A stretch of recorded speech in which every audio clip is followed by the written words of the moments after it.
સજીવોનું વર્ગીકરણ, જૈવિક વર્ગીકરણ. આમ જોવા જઈએ તો વર્ગીકરણ વિદ્યા ટેક્સોનોમી એ આજનો વિષય નથી. પ્રાચીન કાળથી આપણે વર્ગીકરણ કરતા આવ્યા છીએ. આજે પણ આપણે વ્યવહારિક જીવનમાં વર્ગીકરણ કરતા રહેલા છીએ. દાખલા તરીકે આપણે રસોડામાં જે જોઈએ, બરાબર, તો તમે જોયું હશે કે રસોડામાં તમે વર્ગીકરણ કરો છો કે નહીં. દાખલા તરીકે બહેનો હોય તો રસોડામાં શું કરે, જે કપ છે તો કપ માટે અલગ ખાનું હોય, જે થાળી હોય ડીશ એના માટે અલગ ખાનું હોય, રકાબી માટે અલગ ખાનું હોય, ચા ખાંડ જે છે તો એના માટે અલગ ખાંડ હોય, મરચું છે તો એના માટે અલગ ખાંડ હોય. તો આપણે અલગ અલગ જગ્યાએ ગોઠવણી કરીએ છીએ કે નહીં, વર્ગીકરણ કરીએ છીએ કે નહીં. તો વ્યવહારિક જીવનમાં પણ આપણે વર્ગીકરણ કરીએ છીએ. પ્રાચીન કાળમાં આદિમાનવો પણ વર્ગીકરણ કરતા હતા, પણ એનું વર્ગીકરણ કેવું હતું?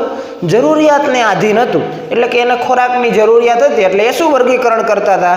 તો કે આ પ્રાણીઓ ખવાય એવા છે, શિકાર કરી શકાય એવા છે કે નથી, આ વનસ્પતિઓ ખાઈ શકાય એવી છે કે નથી, બરાબર. તો એનું વર્ગીકરણ કેવું હતું? જરૂરિયાતોને આધીન હતું.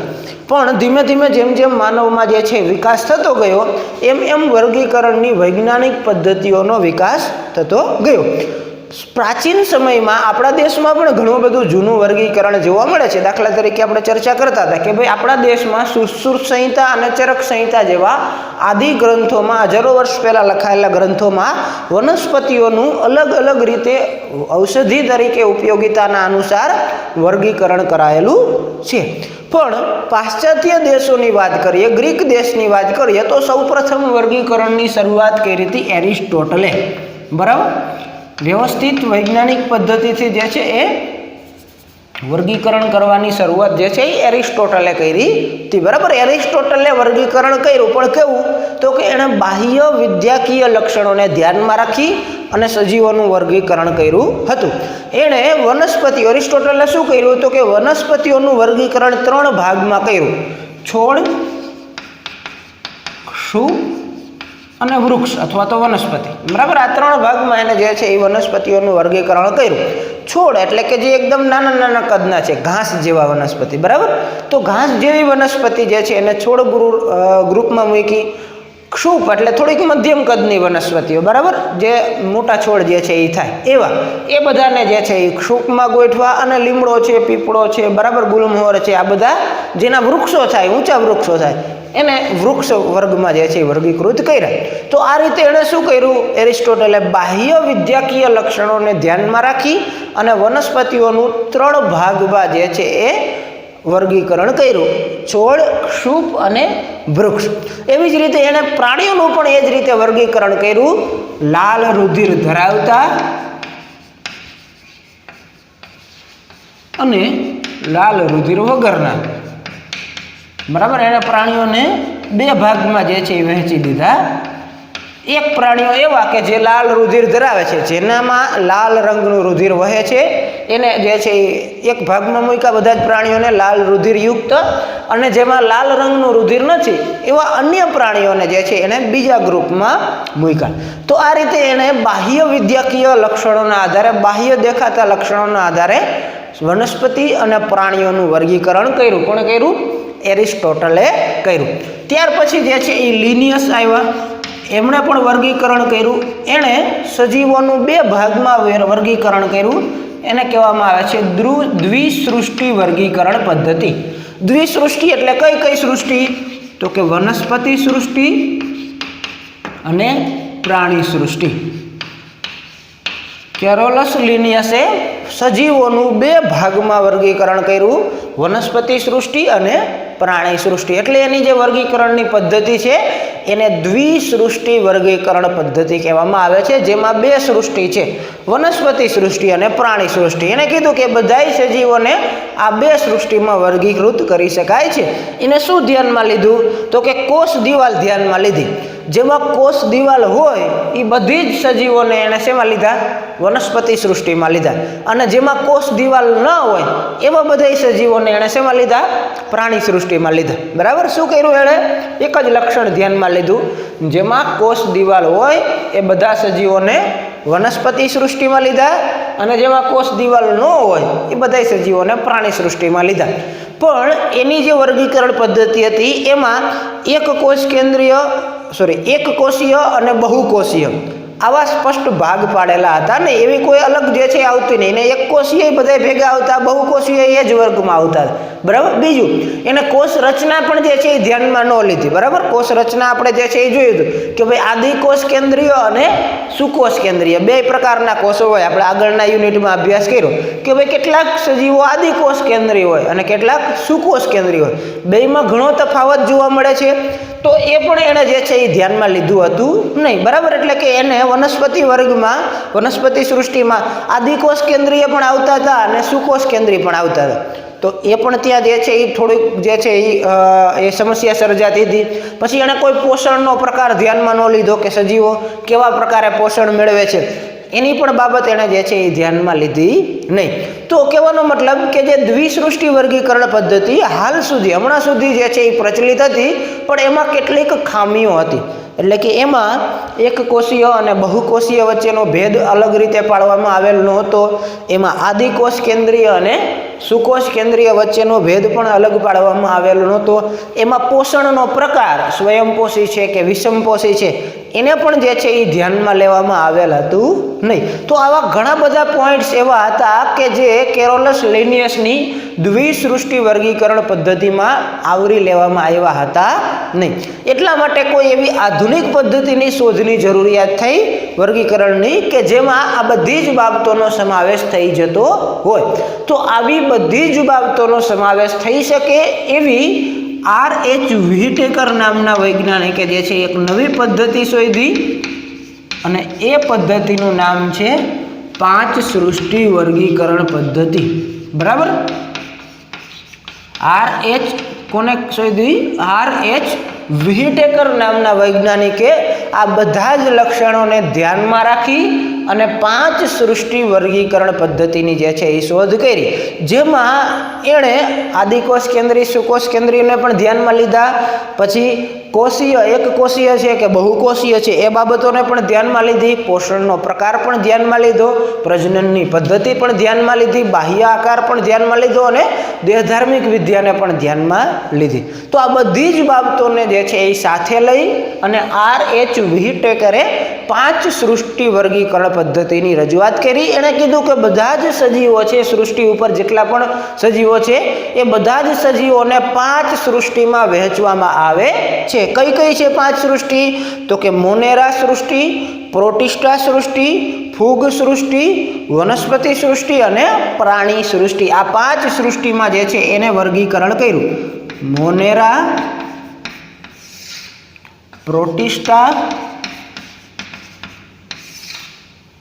ફૂગ સૃષ્ટિ, વનસ્પતિ સૃષ્ટિ અને પ્રાણી સૃષ્ટિ.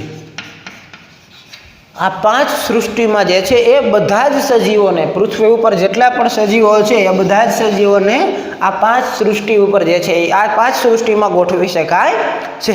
આ એને જે છે એ મુદ્દા રજૂ કર્યા અને એણે જે છે એ કેટલીક બાબતો જે છે એને રજૂ કરી કે ભાઈ કઈ કઈ સૃષ્ટિમાં કેવી રીતે ગોઠવવાના. તો કે સૌથી પહેલું એણે લક્ષણ જે છે એ ધ્યાનમાં લીધું કે કોષ રચના, બરાબર. કોષ રચના પહેલો મુદ્દો એને લીધો કે ભાઈ કોષ રચનાને આધારે કેવા છે.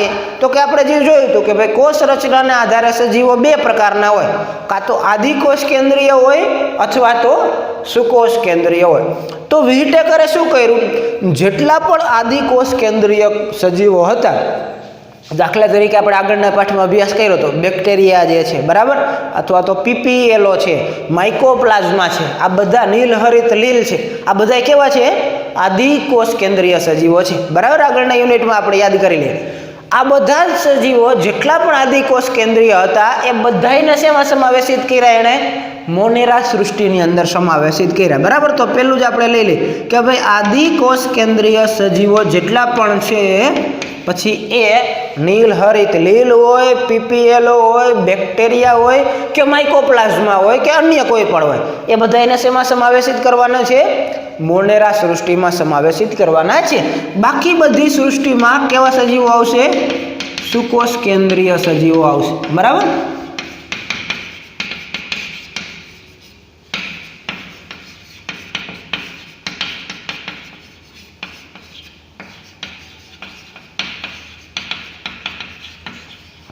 પહેલો મુદ્દો ધ્યાનમાં આવ્યો કે મોનેરા સૃષ્ટિ એવી છે કે જેમાં આદિકોષ કેન્દ્રીય સજીવો છે, બાકી બધી જ સૃષ્ટિમાં કેવા સજીવો છે? સુકોષ કેન્દ્રીય સજીવો છે. બીજો મુદ્દો એણે જે છે એ ધ્યાનમાં લખ્યો કોષીય આયોજન,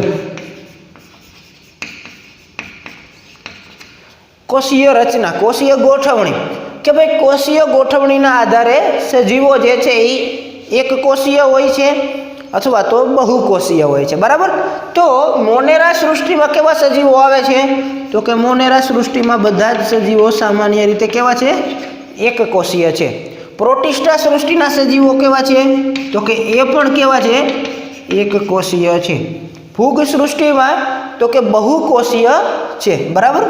કેવા છે? ફૂગ સૃષ્ટિના બહુકોષીય અને સામાન્ય રીતે પેશી સ્તરીય આયોજન ધરાવે છે. બરાબર.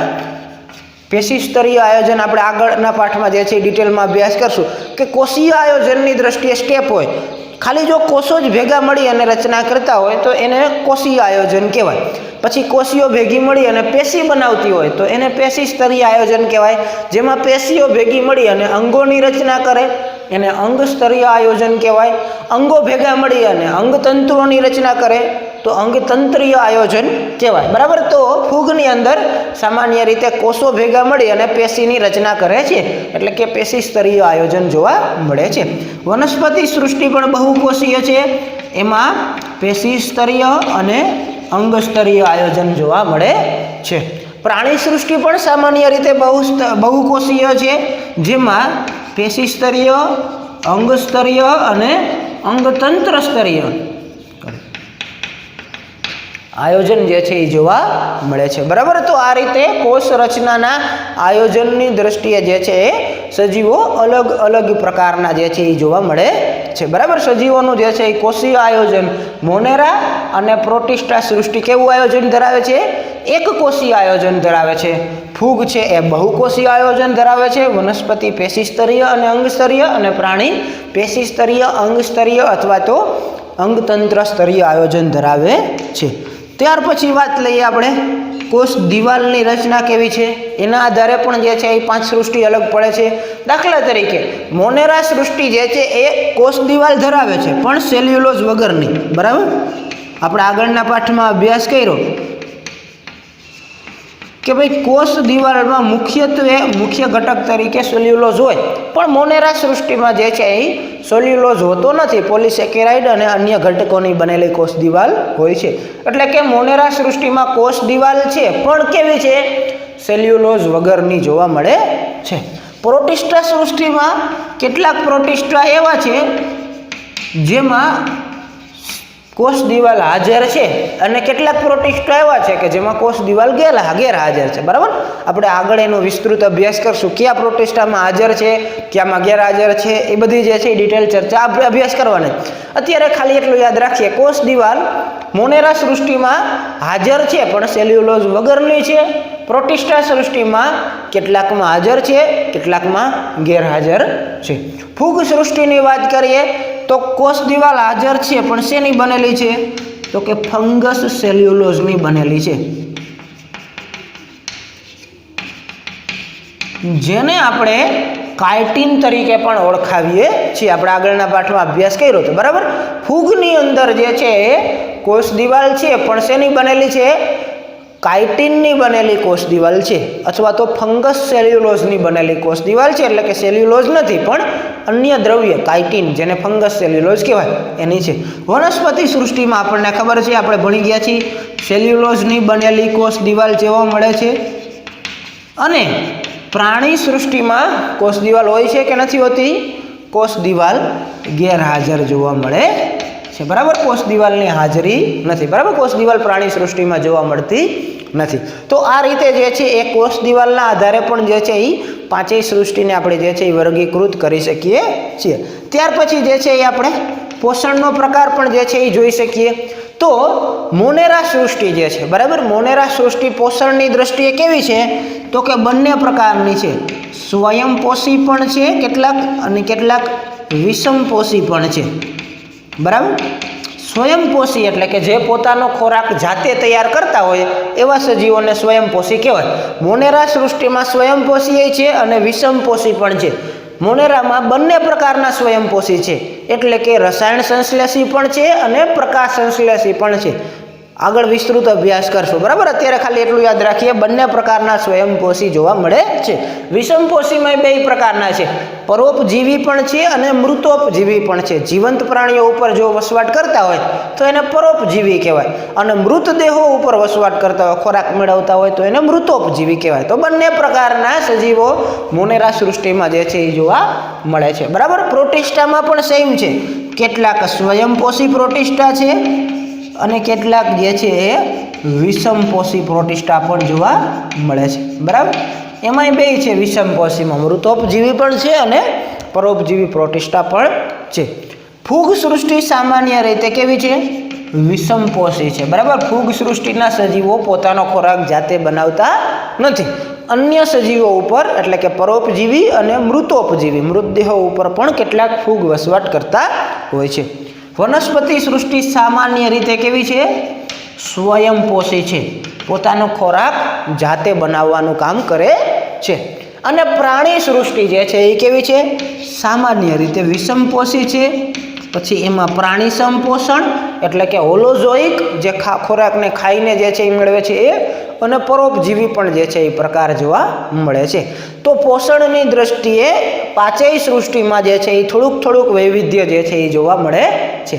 તો આ રીતે જે છે એ જુદા જુદા 5 સૃષ્ટિ વર્ગીકરણ પદ્ધતિમાં જે છે એ આપણે આ રીતે જે છે એ કેટલાક લક્ષણોમાં જે છે એ સામ્યતા, કેટલાક લક્ષણોમાં ભિન્નતા પણ જે છે એ આપણે જોઈ શકીએ છીએ. ત્યાર પછી જે છે એ લક્ષણ ધ્યાનમાં લઈએ તો એ છે કોષ કેન્દ્ર પટલ. તો આદિકોષ કેન્દ્રીય અને સુકોષ કેન્દ્રીય આપણે બે પ્રકારો વિશે જોયું હતું, એટલે આપણને ખબર છે કે આદિકોષ કેન્દ્રીય પ્રાણીઓમાં કોષ કેન્દ્ર પટલ હાજર હોય, ગેરહાજર હોય આદિકોષ કેન્દ્રીયમાં, અને સુકોષ કેન્દ્રીય જે છે એ પ્રાણીઓમાં કોષ કેન્દ્ર પટલ શું હોય? હાજર હોય છે, બરાબર. તો આ બાબતની જે છે એ આપણને ધ્યાનમાં છે કે ભાઈ મોનેરા સૃષ્ટિ એક એવી છે કે જેમાં કોષ કેન્દ્ર પટલ ગેરહાજર છે, અને પ્રોટિસ્ટાથી લઈ ફૂગ, વનસ્પતિ સૃષ્ટિ અને પ્રાણી સૃષ્ટિ બધામાં કોષ કેન્દ્ર પટલ હાજર છે, કારણ કે બધા કેવા છે? સુકોષ કેન્દ્રીય છે, બરાબર. આપણે બે પ્રકારો વિશે જોયું હતું કે ભાઈ આદિકોષ કેન્દ્રીય પ્રાણીઓ હશે તો કોષ કેન્દ્ર પટલ અને પટલવાળી અંગિકાઓ, અંતઃકોષ રસજાળ છે, ગોલ્ગી કાય છે વગેરે બધી જ શું હશે? ગેરહાજર હશે મોનેરા સૃષ્ટિમાં. અને પ્રોટિસ્ટાથી લઈ અને પ્રાણી સૃષ્ટિ સુધીમાં સુકોષ કેન્દ્રીય સજીવો છે, એટલે કે એમાં કોષ કેન્દ્ર પટલ પણ હાજર હશે અને પટલયુક્ત અંગિકાઓ પણ જે છે એ હાજર જોવા મળશે, બરાબર. તો એ રીતે જે છે આપણે ધ્યાનમાં લઈ શકીએ. છેલ્લે આપણે મુદ્દો લઈએ ઉદાહરણ. જુદા જુદા સજીવ સૃષ્ટિમાં કેટલાક ઉદાહરણો ધ્યાનમાં લઈએ, પછી આપણે દરેક સૃષ્ટિનું વિસ્તૃત વર્ણન લઈશું તો ત્યારે એમાં ઘણા બધા ઉદાહરણો જે છે એમાં જોવા મળશે. મોનેરા સૃષ્ટિમાં આપણે ઉદાહરણ આપણે બધાએ શરૂઆતમાં કીધું એમ કે ભાઈ બેક્ટેરિયા છે, પીપીએલો છે, બરાબર, નીલહરિત લીલ છે, માઇકોપ્લાઝમા છે વગેરે બધા જે છે એ શેમાં આવે છે? મોનેરા સૃષ્ટિની અંદર જે છે એ આવે છે, બરાબર. પ્રોટિસ્ટા સૃષ્ટિમાં શું આવે છે? અમીબા છે, પેરામિશિયમ છે, બરાબર, વગેરે જે એકકોષીય સુકોષ કેન્દ્રીય પ્રાણીઓ છે એ બધા જ શેમાં આવે છે? પ્રોટિસ્ટા સૃષ્ટિની અંદર આવે છે. ફૂગ સૃષ્ટિમાં જુદા જુદા પ્રકારની ફૂગ જે છે એ બધી જ ફૂગ જે છે એમાં આવી જાય છે, દાખલા તરીકે ઈસ્ટ છે, મોલ્ડ છે, મ્યુકર છે વગેરે વગેરે, બરાબર. આપણે એને વિસ્તૃત વર્ગીકરણ જે છે એ જોઈશું. વનસ્પતિ સૃષ્ટિમાં તો આપણે જે છે એ આવૃત બીજધારી, અનાવૃત બીજધારી, બરાબર, દ્વિઅંગી, ત્રિઅંગી બધી જ વનસ્પતિઓ જે છે એ વનસ્પતિ સૃષ્ટિમાં આવી જાય. અને પ્રાણીઓમાં આપણે બધા જ પ્રકારના પ્રાણીઓ જે છે એ લઈ શકીએ, બરાબર. એના કંઈ ઉદાહરણો આપણે આપવાની જરૂર નથી, આપણને બધાને ખબર છે કે ભાઈ કીટકોથી લઈ દાખલા તરીકે હાઇડ્રાથી લઈ અને પૃષ્ઠવંશી સુધીના બધા જ પ્રાણીઓ, મનુષ્ય સુધીના બધા જ પ્રાણીઓ પ્રાણી સૃષ્ટિની અંદર જે છે એ આવી જાય છે. તો આ રીતે 5 સૃષ્ટિ વર્ગીકરણ પદ્ધતિ અને તેના જે છે એ ઉદાહરણો આપણે જોઈ શકીએ છીએ, બરાબર. ત્યાર પછી એક આધુનિક નવી પદ્ધતિ વુઝ દ્વારા રજૂ થયેલી ત્રિક્ષેત્રીય વર્ગીકરણ પદ્ધતિ પણ છે. એના વિશે જે છે એ આપણે આવતા લેક્ચરમાં અભ્યાસ કરશું.